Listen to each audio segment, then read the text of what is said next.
"Sweetheart, you're just being paranoid," my father said, his voice heavy with disappointment, his brow furrowed as he stood at the foot of my hospital bed. "Sandra's a nurse, for heaven's sake. Why would she want to hurt you?" I lay there, my vision blurry, my stomach churning with a pain that had nothing to do with the food poisoning everyone insisted I had. My name is Emma Mitchell, and at 28 years old, I was fighting for my life while my own family defended the woman who had put me here. It all began 3 months ago when my father, still grieving the loss of my mother, married Sandra, a pediatric nurse he'd met at a charity gala. She was everything he thought he needed, charming, sophisticated, and 15 years younger than him. Her radiant smile and polished demeanor captivated everyone around her, but from the very beginning, something about her felt wrong. A subtle unease gnawed at me, a whisper of instinct I couldn't shake, though no one else seemed to notice, enchanted as they were by her flawless facade. The first incident happened during a family dinner at their newly shared home, a place that should have been filled with warmth, but instead marked the beginning of my nightmare. As I sipped my coffee that evening, I noticed a strange, bitter taste, sharp and unfamiliar, lingering on my tongue. I brushed it off, convincing myself it was nothing, perhaps a new brand or a poorly mixed brew. But within hours, I was doubled over, violently ill, my body racked with nausea and pain. "Must be a stomach bug," Sandra had said, her voice dripping with concern that seemed almost too perfect. "Don't worry, Emma, I'll take care of you. That's what nurses do, after all." Her words were kind, her expression tender, but something in her eyes didn't match the warmth of her tone. The episodes continued, always after eating or drinking something Sandra had prepared, always when no one else was watching. Each time, the symptoms grew worse. Dizziness, searing abdominal pain, a fog that clouded my mind. Each time, my protests were met with eye rolls, dismissive sighs, and accusations of jealousy. "Emma, honey," Sandra would say, her voice coated with syrupy sympathy, "maybe you should see someone about these paranoid thoughts. It's not healthy to be so suspicious of those who care about you." Last night was different, a turning point that brought me to this hospital bed. I had been watching Sandra closely for weeks, my suspicion growing into a quiet vigilance. During dinner, I saw her slip something into my water glass when she thought I wasn't looking, but I was. I'd been watching her like a hawk, every movement, every gesture. I pretended to drink, but the small sip I accidentally took was enough to send my body into chaos. Within minutes, my throat began to close up, my breaths coming in shallow, desperate gasps. Now, lying in the ICU with tubes snaking from my arms, I could hear my father and Sandra arguing outside my room. "Dad, she tried to kill me," I whispered, my voice weak but urgent as he sat beside me, his face etched with doubt. I saw her put something in my drink. He shook his head, his tone sharp. "Emma, you must stop this. Sandra's been nothing but kind to you. She's worried sick. The doctors say it's just severe food poisoning. Why are you trying to tear our family apart?" I turned away, tears streaming down my face, the steady beeping of the monitors filling the heavy silence between us. My heart ached, not just from the poison coursing through me, but from the betrayal of my father's disbelief. What my father didn't know was that before I lost consciousness the previous night, I had managed to send a desperate text to my best friend, Kate, a laboratory technician at the hospital. "Please," I'd written, my fingers trembling, "test everything. Don't let them brush this off." Kate, bless her, had come through. While my family hovered around Sandra, consoling her through her theatrical tears, Kate had quietly ordered comprehensive toxicology screens. She'd also convinced the emergency room doctor, Dr. Martinez, to meticulously document every symptom, every irregular test result. I overheard Dr. Martinez in the hallway, her voice calm but firm, telling my father, "Your daughter shows signs of long-term poisoning. We're running detailed blood work to confirm." Sandra, ever the quick performer, interrupted, her tone defensive. "That's ridiculous. I'm a nurse, I would have noticed. It's clearly just food poisoning. Maybe Emma has a sensitive stomach." Through the glass window of my hospital room, I watched as she placed a comforting hand on my father's arm, her touch practiced and manipulative. He melted into it, Already dismissing the doctor's concerns, blinded by the image of the perfect wife, the caring nurse Sandra had so masterfully crafted. But Sandra didn't know about Kate. She didn't know about the samples being rushed through testing, or that every time she'd poisoned me, my body had been keeping a silent record, storing evidence in my tissues and blood. I heard Sandra suggest sweetly, her voice laced with urgency, "I think we should transfer Emma to a different hospital. My colleague at Metro General would be happy to take her case." My heart rate spiked, the monitors betraying my panic. She was trying to move me before the test results could come back, before her carefully constructed facade could crack. "That won't be necessary," Dr. Martinez replied firmly, her tone leaving no room for argument. "We have all the equipment we need here." I closed my eyes, pretending to sleep as Sandra entered my room. Her presence was suffocating, her soft footsteps approaching my bed like a predator circling its prey. "Oh, Emma," she sighed loudly, ensuring anyone passing could hear, "I wish she'd stop this attention-seeking behavior. It's so hard on your father." The monitors caught the acceleration of my heart rate, but no one noticed the threat hidden beneath her words, nobody except me. With trembling hands, I grabbed my phone and texted Kate, "How much longer for the results?" Her response made my breath catch in my throat. "Tomorrow morning." "Hold on, Emma. We've got her." I stared at the ceiling, counting the hours, each second stretching into eternity. Tomorrow couldn't come soon enough. Sandra had no idea that her so-called perfect crime was about to unravel, that her role as the caring nurse was on the verge of transforming into something far darker. Outside my room, I could hear my father consoling Sandra, apologizing for his troubled daughter's accusations. The irony was almost too much to bear. He was comforting the woman who had nearly killed me. But soon, he would learn just how wrong he was about everything. The night stretched on, filled with the rhythmic beeping of monitors and the hourly checks by nurses I didn't know or trust. Each time one entered, I watched them carefully, my fear mounting that Sandra might try something even more desperate to silence me. But for now, all I could do was wait, knowing that somewhere in the hospital's laboratory, the truth was finally coming to light. Morning brought chaos, a storm of raised voices echoing in the hallway. Dr. Martinez's sharp tone cut through Sandra's practiced sobs. "These levels are impossible in cases of food poisoning," she was saying, her voice steady and authoritative. "The toxicology report shows significant amounts of antifreeze compounds and prescription medications in Emma's system, built up over months." Sandra's voice cracked, her performance faltering. "That's absurd. I'm a nurse, I would never." Kate stepped in, her voice unwavering. "A nurse who had access to these medications. The blood work shows a pattern of systematic poisoning, not a single incident." I pressed the call button, and within moments, Dr. Martinez entered my room, followed by Kate, my father, and Sandra.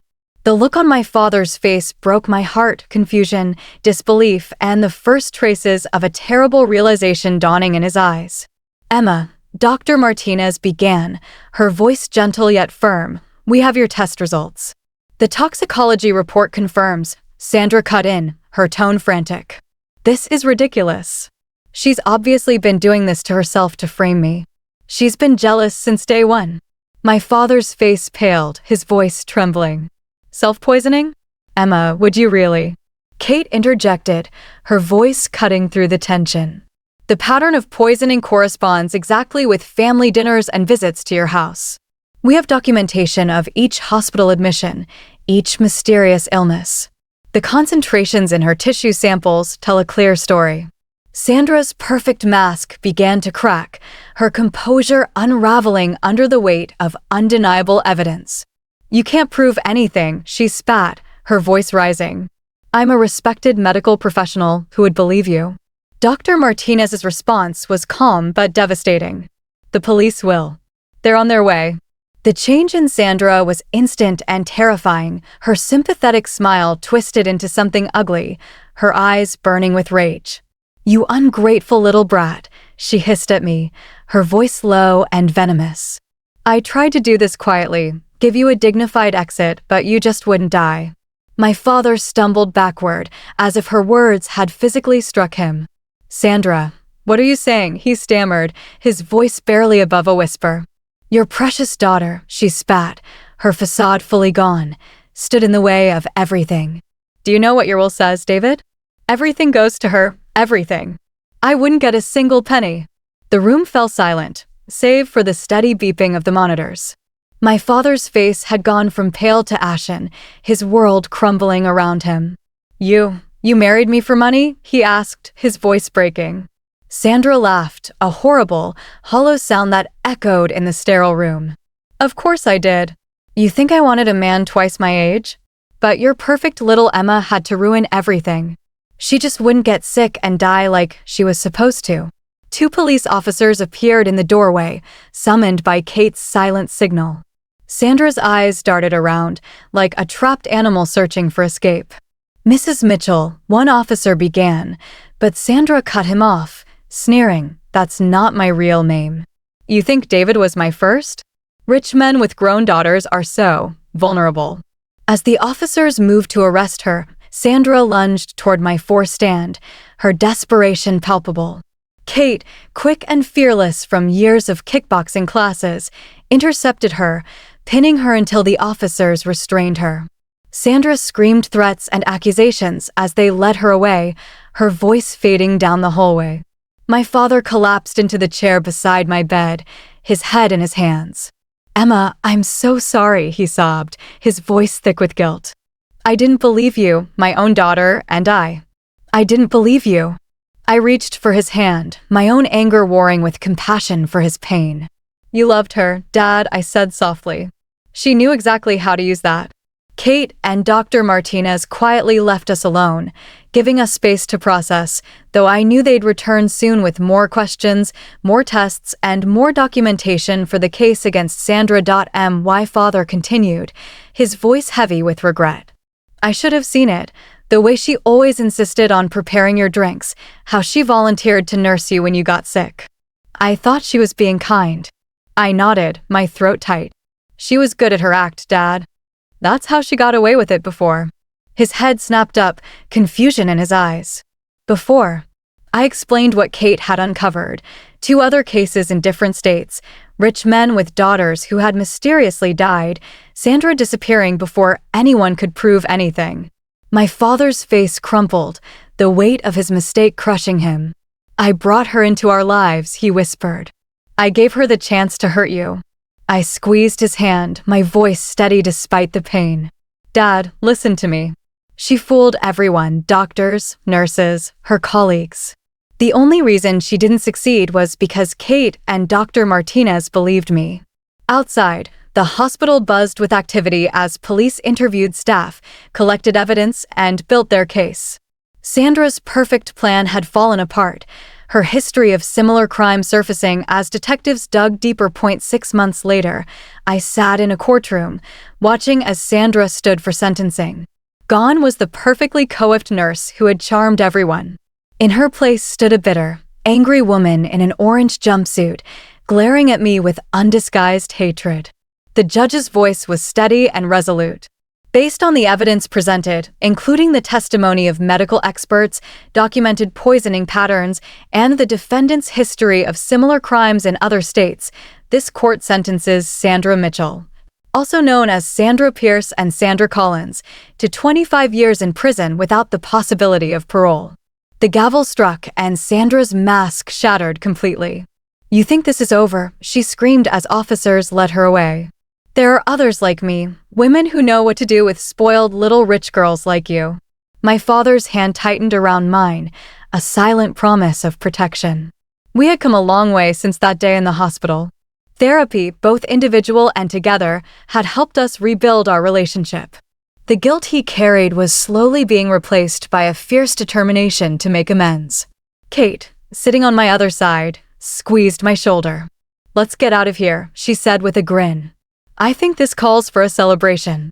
We left the courthouse together, stepping into the bright autumn sunshine, the weight of the past finally lifting.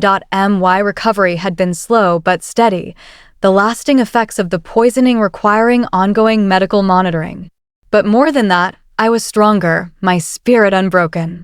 As we reached my father's car, he turned to us, a spark of hope in his eyes. "I have something to show you both, a surprise." He drove us to our old family home, the one where Sandra had systematically poisoned me during those fateful family dinners. I hesitated at the front door, memories of bitter-tasting drinks and hidden toxins flooding back. "Dad, I don't think I can," I started, but he cut me off gently. "Trust me, sweetheart," he said, opening the door. The interior had been completely transformed.